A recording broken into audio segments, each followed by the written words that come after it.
오늘도 이 새벽을 통해 말씀이 깨달아지는 지혜, 또 기도에는 응답받는 역사, 또 순종하여 풍성한 삶이 되시기를 주님의 이름으로 간절히 축원을 드리겠습니다. 오늘 말씀은 개혁 이후에 찾아온 시련이라는 제목을 가지고 함께 은혜를 나누겠습니다. 우리가 계속해서 이번 한 주 내내 우리 29장부터죠. 29장 또 오늘 말씀까지 32장까지 이 히스기야의 종교 개혁에 대해서 살펴보고 있습니다. 또 마침 이번 주일이 무슨 주일입니까? 종교 개혁 주일입니다. 1517년 종교 개혁 이후에 이제 2017년이 500주년이었습니다. 그래서 사랑의 교회에서 500주년 큰 행사를 했는데 제가 거기 또 세미나에 참석한 것이 기억이 납니다. 그리고 지금 올해가 이제 508주년 되는 해입니다. 그래서 우리가 한 주 내내 이렇게 히스기야의 종교 개혁을 보고 있는데 이번 주일까지 이 종교 개혁을 통해서 이것이 단순히 이 역사 속에서 기록된 종교 개혁이 아니라 아까 우리가 기도했던 내용대로 매일의 우리의 삶 속에서, 우리의 가정 속에서, 또 우리 교회 속에서, 또 우리들의 하루하루의 인생 속에서 날마다 말씀으로 돌아오는 종교 개혁이, 부흥이 날마다 이루어지기를 주님의 이름으로 간절히 소망을 드리겠습니다. 우리 1절부터 함께 보겠습니다. 종교 개혁 이후에 이제 시련이 찾아오게 되는 오늘의 내용입니다. 32장 1절 말씀입니다. 우리 함께 보겠습니다. 시작. 이 모든 충성된 일을 한 후에 아수르 왕 사네립이 유다에 들어와서 견고한 성읍들을 향하여 진을 치고 쳐서 점령하고자 한지라. 이렇게 기록하고 있습니다. 근데 여기서 이 모든 충성된 일을 한 후에 이렇게 기록하고 있거든요. 이게 편하십니까? 불편하십니까? 이 모든 일을, 그것도 이 모든 충성된 일을 한 후에 전쟁이 오거든요. 이거 굉장히 불편했습니다. 불편하다 못해 불쾌한 것이죠. 예. 이 모든 충성된 일이라고 하는 것은 무엇을 뜻합니까? 29장의 성전 정화 작업, 개혁이 시작이 되었습니다. 이것은 하드웨어입니다. 그리고 속죄제를 드립니다. 이제 소프트웨어죠. 그리고 30장에 유월절을 지킵니다. 그 유월절이 얼마나 기쁘고 하나님께 돌아오고 하나님께 예배하는 것이 얼마나 즐거웠으면 7일이나 연장해서 드리게 됩니다. 소프트웨어죠. 거기서 끝나지 않습니다. 종교개혁이 단회적인 사건이 아니라 31장에서 예배의 개혁이 계속해서 지속되기 위해서 그 제도와 규례를 정비합니다. 그 직제를 확립하는 것이죠. 이 모든 충성된 일을 한 후에 벌어지는 일은 우리가 그런 것을 기대할 수 있을 것 같아요. 이제 번영을 주시고 이제 평안을 주시고 사업이 잘 되게 해주시고 합격되게 해주시고 우리가 원하고 바라고 기대하는 것은 이런 내용 아니겠습니까? 근데 이 모든 일을 한 후에, 그것도 충성된 일을 한 후에 우리에게 찾아온 것은 전쟁이다 라고 한다는 것입니다. 우리들의 인생 속에서도 신앙생활을 열심히 하고 하나님의 말씀으로 살아가리라 다짐하고 발버둥 치는 이 종교 개혁으로 우리들의 삶이 움직이는 과정 속에서도 불합격이 있을 수 있습니다. 실패가 있을 수 있습니다. 좌절이 있을 수 있습니다. 고난이 찾아올 수 있습니다. 근데 여기서 제가 묵상하게 된 것은요, 이 모든 일을 충성된 일을 한 후에 이 전쟁이 왔을 때 왜 이렇게 우리 마음이 불편한 것인가? 그럼 우리는 어떤 것을 기대하고 있는 것인가? 충성을 원하고 바라고 기대하며 살아가고 있는 것인가? 아니면 충성된 일을 한 후에 우리들에게 주실 그 축복의 어떤 콩고물과 같은 그 어떠함을 또 더 기대하고 있지는 않은가? 여기서 제가 묵상을 하게 되었습니다. 충성 이후에 우리가 퇴사도 할 수 있게 되는 것이죠. 인생이 잘 안 풀릴 수도 있습니다. 심지어는 감옥에 들어갈 수도 있습니다. 심지어는 충성된 일을 한 후에도 십자가 질 수 있다는 것입니다. 우리 사도 바울은 어떻게 했습니까? 충성되는 일을 한 후에 계속 감옥에 갇혔습니다. 충성된 일을 한 후에 계속 십자가에 달렸습니다. 충성된 일을 한 후에 계속 순교자의 삶, 십자가의 인생이 우리 앞에 펼쳐지고 있다. 그렇다면 이 말씀을 듣고 불편한 이유는 무엇인가? 불쾌한 이유는 무엇인가? 우리가 충성 자체에 집중하기보다, 종교 개혁 자체에 집중하기보다 이 일을 한 후에 발생될 우리가 기대하는 다른 어떤 것을 또 기대하고 그것을 우상 삼고 있지는 않은가? 이 말씀을 돌이켜보며 회개하게 되었습니다.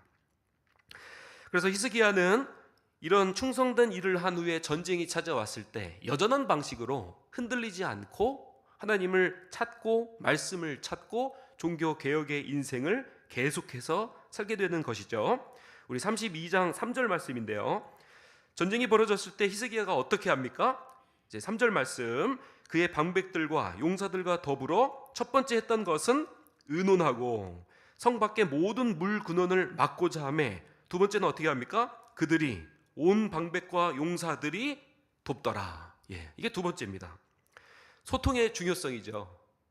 이 요즘 현대 사회 예전에도 마찬가지고요. 뭐 독불 장군으로 혼자 할 수 없습니다. 늘 수요 예배 때도 제가 설교를 드린 내용인데요. 뭐뭐 화가 붙으면요, 이거 혼자 하는 것이 아닙니다. 저 혼자 열심히 가서 공장에서 일한다고 산업화가 이루어지지 않습니다. 이것은 함께하는 공동체적 일의 확장의 영역이고 확대의 영역인 것이죠. 그래서 반드시 의논이 필요하고 소통이 필요합니다.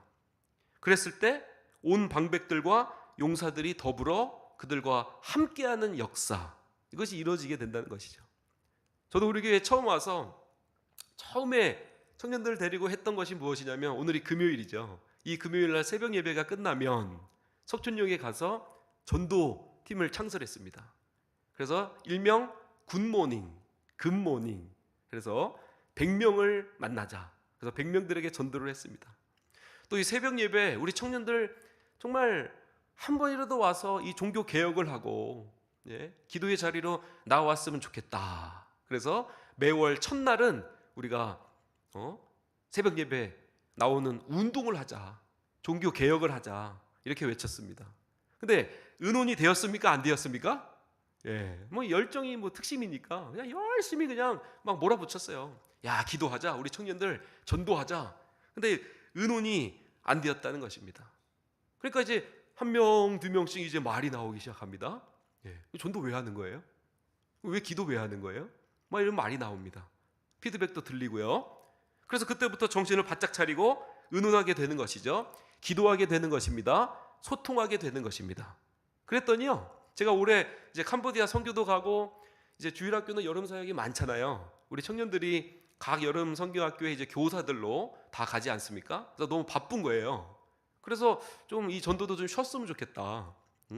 이 새벽 예배 나오는 것도 좀 한 주 쉬었으면 좋겠다. 이렇게 얘기를 했는데, 이제 그것이 의논이 되고 자발성이 되고 함께하는 공동체가 되니까, 그래서 청년들이 목사님 쉬지 않았으면 좋겠습니다.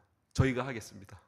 이런 고백을 한 거예요. 제가 그날 울었습니다. 제가 이것이 공동체가 함께하는 힘인 줄 믿습니다. 소통하고 의논하고 기도하고 동기부여됐을 때 혼자 독불장군으로 하는 것이 아니라 그들과 함께하여 돕더라의 역사를 우리가 이 공동체 속에서도 날마다 이루어지게 되기를 주님의 이름으로 간절히 소망을 드리는 것입니다. 전쟁이 벌어졌을 때 의논을 하고 소통을 했을 때, 또 그들과 함께 했을 때 첫 번째는 외적으로 무장하게 되어 있습니다. 우리 5절 말씀인데요. 5절 말씀, 히스기야가 힘을 내어 무너진 모든 성벽을 보수하되 망대를 높이 쌓고 외성을 쌓고 다윗의 성에 밀로를 견고하게 하고 무기와 방패를 많이 만들고. 우리가 하는 부분이 있습니다. 전쟁이 벌어졌습니다. 종교 개혁을 합니다. 우리의 몫이 있다는 것이죠. 우리의 몫의 첫 번째는 무엇입니까? 바로 외적 무장입니다. 이제 하드웨어에 대한 무장이죠. 보수 공사입니다.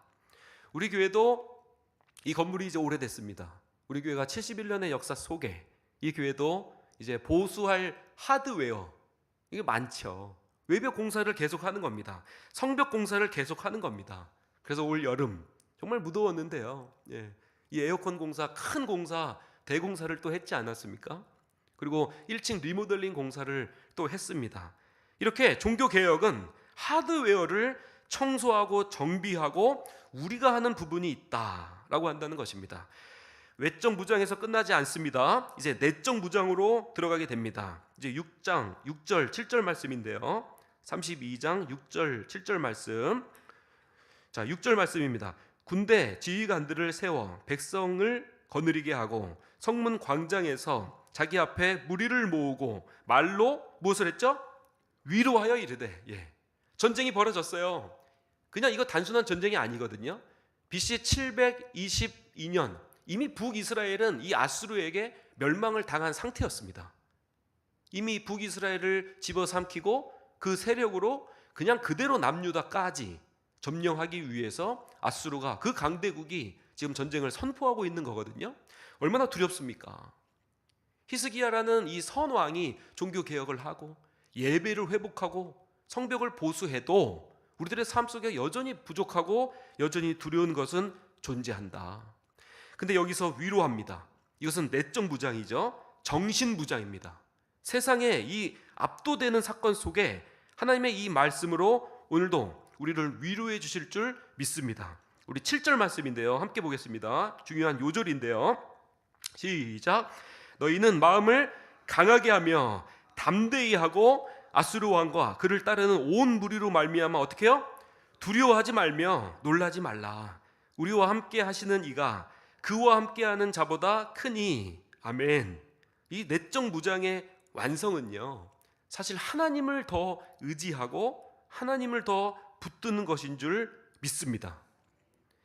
리차드 범브란트 목사님, 이제 14년 동안 옥중에서 옥고를 치르고 순교를 당하셨던 그런 목사님이 계신데요. 이 목사님이 14년 동안 옥중에서 성경책을 읽다가 이 두려워하지 말며 놀라지 말라, 이 성경에 몇 번이 기록되어 있는지 찾아봤다고 합니다. 몇 번이 기록이 되어 있습니까? 365번. 365번이요. 그래서 많은 이제 후대 학자들이 이 책을 보고 진짜 두려워하지 말라, 이 fear라는 단어가 그렇게 365번이 기록이 되어 있나 하고 찾아봤는데요. 사실 근거는 없습니다. 이 옥중에서 순교자의 삶을 살아내고 있는 이 리차드 범브란트 목사님이 이런 이제 함축적인 의미를 담고 있는 모든 말들을 365번 매일 말씀을 봤을 때 그 두려움 속에서, 옥중 속에서 365번 나의 말씀으로, 위로의 말씀으로, 하나님의 능력의 말씀으로 두려워하지 말며 놀라지 말라, 이 말씀을 매일매일 하나님의 말씀으로 음성을 들었던 것이죠. 그래서 후대의 많은 신학자들이 이것은 의미가 없다, 이 낱말, 이 단어를 추적해서 살펴봐서 진짜 365번이 기록이 되어 있나? 이거는 의미가 없다. 이 말씀이 우리에게 주시는 함축적인 의미가 있다라고 한다는 것입니다. 우리도 인생을 살면서 전쟁의 위협이, 고난이 계속해서 찾아올 때가 있습니다. 그럴 때마다 365일 매일매일 이 말씀 속에서 두려워하지 말고 놀라지 말라, 이 말씀이 우리의 위로의 말씀이 되시길 주님의 이름으로 간절히 축원을 드리겠습니다. 자, 외적 무장을 했습니다. 내적 무장을 했습니다. 그럼에도 불구하고 원수는 너무나도 강력한 방법으로 우리를 비방하고 조롱하고 우리의 사기를 무너뜨리려고 노력하고 있습니다. 14절 15절 말씀인데요. 내 조상들의 진멸한 모든 나라의 그 모든 신들 중에 누가 능히 그의 백성들을 내 손에서 건져내었기에 너희 하나님이 능히 너희를 내 손에서 건지겠느냐 하고 조롱하고 있습니다. 15절. 그런즉 이와 같이 너희는 히스기야에게 속지 말라, 하나님의 말씀에 속지 말라, 이렇게 얘기하는 것이죠. 꾀임을 받지 말라, 그를 믿지도 말라. 어떤 백성이나 어떤 나라의 신도 능히 자기의 백성을 나의 손과 나의 조상들의 손에서 건져내지 못하였나니 하물며 너희 하나님이 너희를 내 손에서 건져내겠느냐. 엄청난 조롱이죠. 이 엄청난 비방입니다. 이 세상의 이 음성이요, 너무 압도적이거든요. 사기를 떨어뜨리려고 유도합니다. 이 말 속에 내분을 조장하게 되는 것이죠. 근데요, 이 말이 굉장히 합리적으로 들려요. 역사를 가지고 와서 팩트를 이야기하거든요. 또 북이스라엘, 우리 아수르에게 망했잖아. 너네도 곧 망해. 이거 굉장히 이성적으로 들립니다. 그래서 나를 의지해. 아수르인 나를 의지해. 살려줄게. 편하게 살려줄게. 너의 인생을 아수르 내가 보장해줄게. 이 말이 굉장히 이성적으로 합리적으로 들릴 수가 있다라고 한다는 것이죠. 여기서 끝나지 않습니다. 이 아수르의 말을 유다인들이 다 알아들을 수 있도록 유다의 방언으로 큰 소리로 이야기를 합니다. 세상의 유도도 정말 큰 것 같습니다. 돈이면 최고지. 성공이 최고야. 우리 젊은 세대, 우리 다음 세대들한테는요, 이 입시 경쟁 속에 대학 합격이 최고야. 예. 좋은 직장이 최고야. 교회 가면 뭐해? 교회 가는 그 시간에 내 시간 즐기고, 내 여가 시간, 내 건강 시간, 요즘에 또 여행이잖아요. 여행 시간 좀 즐기고 자기의 삶을 위해서 유익하게 살아. 워라밸 지켜. 이게 세상의 이게 속삭임이거든요. 가장 무서운 합리적인 말은요, 가장 무서운 이성적인 말은요, 적당히 해. 이 말 같아요. 뭐 광신도처럼 그렇게 해. 주일날 한 번만 교회 가면 되지. 새벽도 가고 수요도 가고 수련회도 가고 세미나도 가고 전도도 하고 뭐 그렇게 해. 세상은 이 적당히 해. 여기에 현혹되어 있는 것 같아요. 무섭습니다. 근데 여기서 지지 않습니다. 내적 무장, 외적 무장을 완성한 이 히스기야는 이제 영적 무장으로 나아가게 합니다. 우리 32장 20절 말씀인데요. 우리 함께 보겠습니다. 20절 말씀 시작. 이러므로 히스기야 왕이 아모스의 아들 선지자 이사야와 더불어 하늘을 향하여 어떻게 해요? 부르짖어 기도하였더니 아멘. 이 말씀 속에, 이 전쟁의 위협 속에, 고난 속에, 세상이 우리를 위협하는 이 상황 속에 히스기야는 외적 무장, 내적 무장, 정신 무장에서 그치지 않고 가장 중요한 영적 무장까지 나가게 됩니다. 이게 종교 개혁이죠. 종교 개혁의 핵심입니다.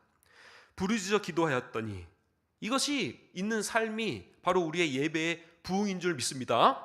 종교 개혁인 줄 믿습니다. 우리가 기도의 자리에 와야 됩니다. 부르짖는 자리에 와야 됩니다. 주님, 나는 할 수 없습니다. 그러니 주님이 해주세요. 약할 때 강함 되시는 주님, 나는 약함을 고백합니다. 나로서는 아무것도 할 수 없음을 고백합니다. 구원조차 내 힘으로, 내 방법으로, 설령 내 종교 개혁으로도 이루어낼 수 없음을 고백합니다. 그러니 주님이 해주세요. 주님께 부르짖는 인생이 되는 것이 개혁의 원리인 것입니다. 그렇게 했을 때 어떻게 찾아오게 되십니까? 우리 21절 말씀인데요. 이제 천사를 보내주셔서 해결사이신 하나님이 직접 해결해 주시는 장면이 나옵니다. 21절 말씀. 여호와께서 한 천사를 보내어 아수르 왕의 진영에서 모든 큰 용사와 대장과 지휘관들을 어떻게 해요? 멸하신지라. 아수르 왕이 낯이 뜨거워 그의 고국으로 돌아갔더니 그의 시내 전에 들어갔을 때에 그의 몸에서 난 자들이, 그러니까 아들 딸들이죠, 그의 몸에서 난 자녀들이 거기서 아수르 사네립을 칼로 죽였더라. 하나님을 비방한 자의 최후입니다. 자기가 난 자녀가 자기를 칼로 찔러 죽여요. 하나님은 하나님을 비방한 자를 가만히 두지 않습니다. 그러니까 설령 우리가 인생을 살 때 억울하고 원통하고 이렇게 신앙생활을 했는데 나에게 찾아온 이 전쟁의 인생 속에서도 이 말을 우리가 다스려야 될 줄 믿습니다. 말을 범죄하지 않아야 되는 이유죠. 망령되이 여호와를 일컫지 않는 우리가 되기를 간절히 소망을 드리는 것입니다. 근데 이 전쟁을 보면요, 참 재밌습니다. 이 전쟁에 우리의 손에 지금 칼이 쥐어져 있습니까? 이 전쟁 속에 우리의 손에 창이 들려져 있습니까? 없어요. 우리 손에 피 한 방울 묻히지 않았습니다. 하나님께서 천사를 보내요. 하나님이 전쟁을 이루시고 하나님이 전쟁을 승리케 해주시는 줄 믿습니다. 그래서 사무엘상 17장에는 이렇게 말씀하고 계시죠. 너희의 구원이 너희의 손에 칼과 너희의 손에 창에 있지 아니하노라. 전쟁은 누구에게 속한 것이요? 여호와께 속한 것이니 내가 너희를 구원하고 그들의 손에서 건지시리라. 이렇게 말씀하고 있습니다. 전쟁은 여호와께 속한 것인 줄 믿습니다. 이스라엘이 약해서 진 게 아니죠. 바벨론이 강해서 이긴 게 아닙니다. 하나님의 속성 안에 들어있는 것이거든요. 그랬을 때 이제 22절 말씀입니다. 읽고 마치겠습니다. 시작. 이와 같이 여호와께서 히스기야와 예루살렘 주민 아수르 왕 사네립의 손과 모든 적국의 손에서 구원하여 내사 사면으로 보호하시매. 아멘. 말씀을 맺겠습니다. 폭풍이 오면요, 두 가지 나무가 있습니다. 큰 폭풍 속에서 쓰러지는 나무, 어떠한 큰 폭풍이 불어닥쳐도 꿋꿋하게 굳건히 서 있는 나무. 이 두 개의 나무의 차이점은 무엇이겠습니까? 뿌리인 것이죠. 아무리 위에 풍성하게 주렁주렁 달고 있어도 그 뿌리가 약하면 폭풍이 찾아왔을 때 무너질 수밖에 없습니다. 신앙의 개혁이라고 하는 것은요, 말씀으로 붙잡고 오늘 하루를 살아낸다는 것은요, 우리의 이 뿌리가 믿음의 뿌리로 견고해지는 역사임을 믿습니다. 히스기야는 이것을 알았던 것이죠. 그래서 충성되게 일한 후에 전쟁이 오나, 충성되게 일한 후에 뭐 복이 오나 번영이 오나 상관이 없는 거예요. 이 뒤의 것은 사실은 상관이 없습니다. 감옥에 가도 순교를 당해도 상관이 없게 되는 것이죠.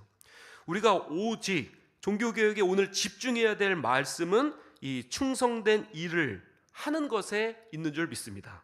믿음은 이해되고 수긍되는 것이 아닙니다. 눈앞이 깜깜한 상황 속에서도 하나님은 여전히 선하시다. 전쟁은 여호와께 속해 있다 라고 하는 것이 바로 믿음인 줄 믿습니다. 오늘 말씀처럼 외적인 무장, 또 내적인 무장, 정신 무장, 그리고 가장 중요한 영적 무장을 통해서 날마다 하나님과 함께 종교 개혁을 이루어내시는 저와 우리 모두가 되길 주님의 이름으로 간절히 축원을 드리겠습니다. 우리 말씀 붙잡고 한번 기도하겠습니다.